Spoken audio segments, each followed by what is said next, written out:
Bien, bonjour à tous et bienvenue dans ce court bilan de thème 1 de l'enseignement scientifique de première. On va parler du thème 1, donc une longue histoire de la matière, et on va essayer de résumer à travers quelques cartes mentales tout ce qu'il faut savoir pour ce premier thème. D'abord, la formation des éléments chimiques. Donc le Big Bang, il y a 13,8 milliards d'années, et ça nous a créé une espèce de soupe originelle de particules, qui a produit des noyaux d'hydrogène, et par fusion de cet hydrogène, de l'hélium a été également formé. Donc ce sont nos deux premiers atomes élémentaires. Donc par interaction gravitationnelle, les premières étoiles se sont formées, donc par agglomérat de ces éléments. Et les étoiles, dans ces étoiles, il y a des fusions qui vont engendrer de l'énergie sous forme lumineuse, et aussi de nouveaux éléments. Dans les étoiles les plus massives, et plus l'étoile va être massive, plus on va synthétiser de nombreux éléments. Donc ça va aller du carbone jusqu'au fer. Donc les étoiles suffisamment massives finissent leur vie dans d'une explosion qu'on va appeler supernova, et où une autre partie des atomes vont être formés. Tous les autres éléments qui existent dans la classification périodique seront créés donc du coup originellement par ce Big Bang. Donc dans la composition de l'univers, de la Terre et des êtres vivants, on va avoir la composition de l'univers qui va être liée à la matière dont est synthétisé l'hydrogène. Donc ça veut dire que les éléments principaux dans l'univers, ça va être l'hydrogène et l'hélium, on vient de le voir, c'est ce qui a été créé principalement par le Big Bang. Pour la Terre et tout ce qui va être planète, on va avoir des éléments plus massifs, comme le fer, l'oxygène, le magnésium, le nickel ou le silicium. Mais ce n'est pas vrai pour les êtres vivants, donc tout ce qui va être effectivement animaux ou végétaux, ils vont être principalement composés de notre fameux chon, carbone, hydrogène, oxygène, azote. Ce sont des molécules qu'on va appeler organiques.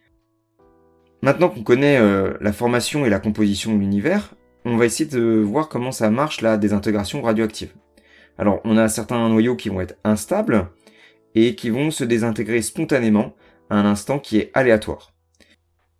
Sur la radioactivité, on va voir plusieurs types de rayonnement. On va avoir le rayonnement naturel qui va être en alpha, avec l'émission d'une particule d'hélium 4,2, le rayonnement bêta- avec l'émission d'un électron, bêta+ d'un positron, et celui de gamma où il y aura de l'énergie pure. Ça va être la radioactivité dite naturelle.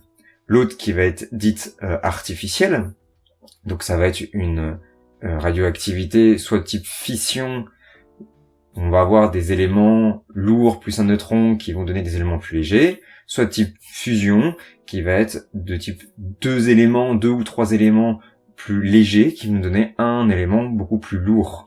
Ces énergies, ces réactions de fusion et de fission dégagent énormément d'énergie et on cherche évidemment à maîtriser la fusion pour relever le défi énergétique. Le seul truc qu'on peut dire, c'est que moyennant une certaine quantité de noyaux, on va pouvoir appeler demi-vie T1,5, la durée au bout de laquelle la moitié des noyaux se sont désintégrés. C'est ce qu'on va appeler la désintégration radioactive. Le temps de demi-vie d'un noyau radioactif est une propriété qui lui est propre. C'est-à-dire que pour le carbone 14, la durée de demi-vie, c'est 5730 ans. C'est vrai, quelle que soit la quantité de carbone 14 que nous avons à la base. Pourquoi est-ce qu'on parle du carbone 14 ? C'est un cas particulier, car tous les êtres vivants possèdent un taux de carbone 14 constant pendant leur vie. D'accord ? À leur mort, ce carbone 14 n'est plus renouvelé, parce que il y a plus de respiration. Et donc du coup, il est possible de calculer l'âge d'un échantillon, de fossile, on parle bien ici d'un fossile, en mesurant son taux de carbone 14. Le rapport de carbone 14 sur le carbone 12. On a aussi vu les cristaux. Alors les cristaux, ils sont caractérisés par la répétition régulière dans l'espace d'entités chimiques, c'est-à-dire atomes, ions ou molécules. Et on va pouvoir caractériser ce cristal par quelque chose qui va être élémentaire, qu'on va appeler nous une maille. Évidemment, un système cristallin est défini par sa forme géométrique, mais il est de dimension infinie. D'accord ? La maille, c'est vraiment un élément fondamental de sa composition. On va définir la multiplicité Z d'une maille comme étant le nombre d'atomes contenus dans une maille élémentaire. Donc on va pouvoir partager certains des atomes de la maille soit en 8, soit en demi, soit on va pas le partager du tout, suivant qu'il soit cubique, face centrée, cubique centré ou cubique. Ce sont les trois organisations que vous devez connaître. On va pouvoir du coup leur donner quelques propriétés. On va mesurer la compacité qu'on va appeler grand C, qui va mesurer l'occupation du volume de la maille par les atomes. C'est un nombre compris entre 0 et 1, et il est défini comme étant le volume des atomes divisé par le volume d'une maille.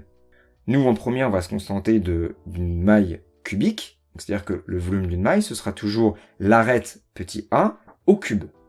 Donc ça veut dire que notre compacité, ça va être notre multiplicité, fois le volume d'un atome considéré, donc 4 tiers de pi r cube, r étant ici le rayon de l'atome ou de l'ion, divisé par a au cube, a étant là, évidemment la longueur de l'arête de la maille cubique. Il faut impérativement que r et a soient dans la même unité. Donc vous choisissez nanomètre, centimètre, mètre, peu importe, mais vous choisissez la même. L'autre propriété qu'on va pouvoir bien exploiter, ça va être la masse volumique. Donc la masse volumique ρ d'un cristal exprime le rapport entre la masse d'un cristal et son volume. Elle est exprimée soit en kg par mètre cube, soit en grammes par centimètre cube. Donc on va définir notre masse d'une maille comme étant la multiplicité de la maille, c'est-à-dire le nombre d'atomes qu'il y a dans cette maille, fois la masse molaire de ce composé, divisé par le nombre d'Avogadro Na, qui vous sera donné toujours, divisé par le volume de cette maille qui est toujours le même, qui est A au cube. Bien, merci d'avoir regardé cette courte vidéo. N'hésitez pas à la repasser si jamais vous avez besoin. Vous pouvez retrouver toutes les ressources du cours d'enseignement scientifique sur le site science-finum.com. Vous y retrouverez également des QCM qui sont corrigés. Bien, bonne chance et bon courage.